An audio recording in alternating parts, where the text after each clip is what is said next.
I've reached my limit. Please, you have to say something too. I was at the end of my patience. What's this all about? All of a sudden? It's not sudden. I've asked you so many times already. Please, tell him clearly. I was pleading with my husband to ask his younger brother to move out of our house. You mean kick out my brother, who has nowhere else to go? You're my wife, his sister-in-law, and yet you can say something like that? Yes, you are. It's just awful. Both my husband and my mother-in-law turned on me, as if I were the one in the wrong. This is the story of my unbelievable experience with a dysfunctional family. My name is Linda. I married my husband Jason when I was 28. We met through an arranged meeting. In my student days, I was devoted to karate, which I had practiced since childhood, and romance was secondary. I spent my days immersed in club activities, struggling to balance it with my studies. Of course, it wasn't that I had no desire to marry after becoming a working adult, but having never seriously dated, I wasn't sure how to build a relationship with a man, and I remained single. Being worried about my situation, a superior at my company said, "I know a good man," and introduced me to my future husband. My first impression of him was that he was incredibly kind. A government worker, he seemed like the epitome of a peacemaker, very calm and peaceful. He took a liking to me, and since I wanted to be married by 30, I readily accepted his proposal for a relationship. Our relationship progressed smoothly, and we soon fell deeply in love. I especially liked his sincerity and kindness and thought I could make a life with him. After a while, he proposed, and I accepted without hesitation. We were set for a happy marriage. When our marriage was decided, my parents, who owned several homes as vacation properties, offered me one of them. "Choose any house you like," she said. I picked a house that was neither too big nor too small, just right. It was slightly larger than a normal single-family home, with enough rooms for future children and a garden. It was conveniently located near a station and supermarkets, so it was an ideal choice. Even my usually reserved husband said hesitantly, "This is amazing. Are you sure? It feels wrong to just accept such a grand house." I believed a happy life was beginning for us. After a smooth wedding, everything seemed perfect. But a few months later, Jason's father, who had a chronic illness, passed away. Jason had a younger brother who worked in a factory in another state, so I had only met him twice. Once at our wedding and then at the funeral. With the death of his father, Jason started contacting his mother more frequently. Simultaneously, my mother-in-law began visiting our house often. Although Jason, being the elder son, might have felt responsible, I was troubled. I was busy with work, and home was my only place of rest. It was disconcerting to return and find my mother-in-law there as if it were her own house. Then, one day, Jason said to me, "Linda, I've been thinking. Let's live with my mother." Excuse me? I was taken aback by his sudden suggestion. Out of the blue? She's already here so often. But he was enthusiastic. She has to come all this way every time. Wouldn't it be better if we all lived together? He spoke as if he had come up with a brilliant idea. Wait a minute. You can't just decide something like that without consulting me. We have our own life to live. Despite my protests, he didn't seem to consider my opinion. The house is too big for just the two of us anyway. With rooms to spare, it'll be convenient for my mother too, he argued, dismissing my concerns. Even though I wasn't keen on the idea, especially so soon into our marriage, I couldn't strongly object to it when he said he was worried about leaving his mother alone. While I hesitated to give a clear answer, my mother-in-law sold her house and, almost forcibly, I had to accept her moving in with us. At first, I blamed my husband for unilaterally deciding things, but when he said, "There's no family home anymore. Mom has nowhere to live. What else can we do?" I somehow lost the energy to argue back. Life after that was quite challenging for me. I wasn't subjected to the kind of harassment often labeled as mother-in-law bullying, but I detested being constantly reminded, "You're the daughter-in-law, you know, you married into her family, so you should devote yourself to your husband's family," was an old-fashioned idea she seemed to hold. Every time I slightly prioritized work, she would say, "You're a daughter-in-law. Show a little more awareness," repeatedly admonishing me. Because of this, I started to dread being at home and often stayed late at work to avoid going back. I managed to deftly handle my mother-in-law's snide remarks daily and was getting by, until that incident happened. After some time, my brother-in-law, who had been living and working in a factory in another state, quit his job at the end of the fiscal year and announced he was coming back home. This sudden news surprised not only me and my husband but also my mother-in-law. However, there was a more pressing issue to consider: where he would live. The family home had been sold, and it was no longer an option for him to live there freely. The brother-in-law, expecting to return to the family home, was furious when he found out that my husband and mother-in-law had sold it without his knowledge. "What do you mean you sold the family home? Who gave you the right to decide that?" He was what you might call a former delinquent, flashy in appearance and rough in speech.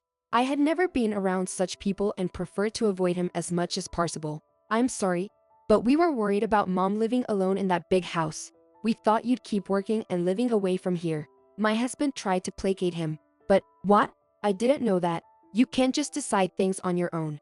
Take responsibility, you lousy brother," he yelled, berating my husband. Despite being the older brother, my husband just trembled in response to the outburst and couldn't say anything back, turning pale and looking down. My father-in-law had left instructions before his passing, saying, "If something happens to me, leave all decisions about the house to my wife." Does the brother-in-law, who left home to work elsewhere and never sent money back, have the right to blame them? I thought such things but couldn't solve anything, and eventually, under the condition that it was until he found another job, we agreed to let him live with us. I was quite unhappy about this and complained to my husband, "It's troubling to have your brother live with us too. Ever since your mom moved in, our living expenses have already increased." But he just said he'll move out as soon as he finds a job. Please endure it until then. I couldn't kick him out at my discretion, so reluctantly agreed to let him stay. By this time, my mental state was quite strained, but the real challenge came afterward. Despite the condition it was until he was to find a job. A month passed, and he made no effort to look for work. He didn't browse job listings or go to interviews, just lazed around the house every day. Some days he locked himself in his room, blaring music loudly, or occupied the living room TV for hours, increasing my daily stress.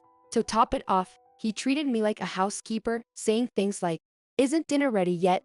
or "I'm using the bathroom first, so clean it quickly." I couldn't stand it anymore and vented to my husband, "Hey, about your brother. The way he treats me, like a housekeeper? Can't you do something about it? He thinks of you as a sister, Linda," my husband said, laughing it off. "Thinks of me as a sister? How? He's always ordering me around. That's like being treated as a housekeeper, not a family member." When I got emotional, "Come on, Linda, you're my wife." "It's okay," he replied. This made me even angrier, and I snapped, "I'm your wife, not your brother's. Enough already." "Sure, you're not his wife, but he's still our brother. Don't stir up trouble. Just try to get along," he said in the end. I was honestly disappointed with my husband's response. It seemed he thought everything would be fine if I just endured it. Realizing I couldn't expect any more from my husband, I stopped complaining about my brother-in-law and mother-in-law to him. Instead, I occasionally called my parents home to vent my frustrations. My parents always told me, "You can come back home anytime if something happens," which helped me endure life at home.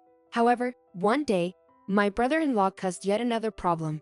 When I returned home from work, I was met with a fire truck parked in front of our house. Seeing firefighters coming out of our house and my husband and mother-in-law thanking them, I was immediately alarmed.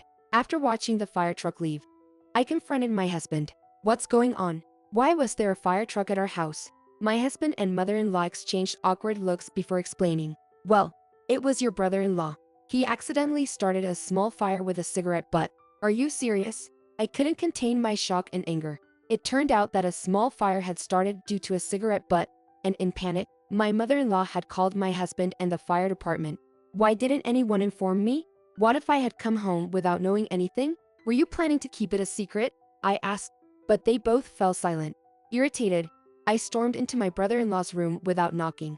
"Hey, at least knock," he yelled at me, but I ignored him and scanned the room.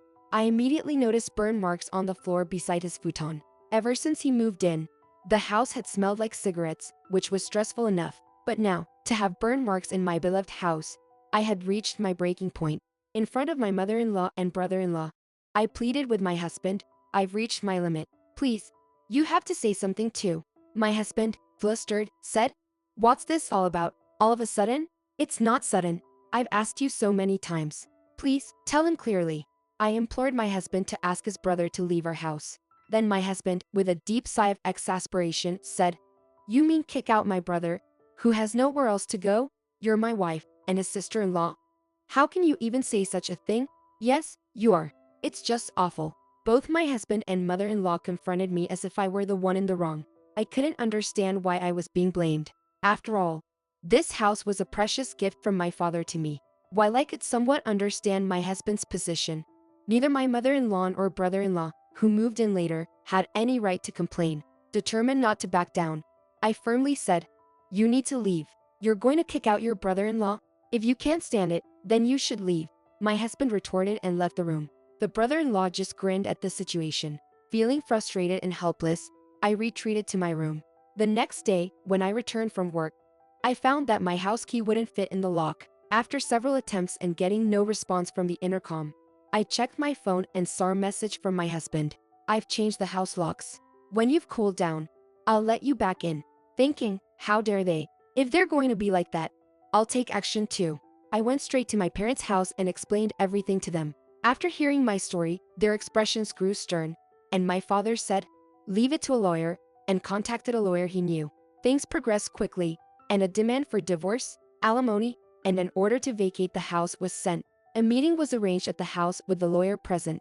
As soon as the discussion started, my husband refused to divorce, saying, "Divorce over something like this is ridiculous." But when I said I was ready to take it to court if he didn't agree, he quickly gave in. The word court seemed to overwhelm him, and he quieted down. However, when it came to vacating the house, he became defiant again. "This is our marital home.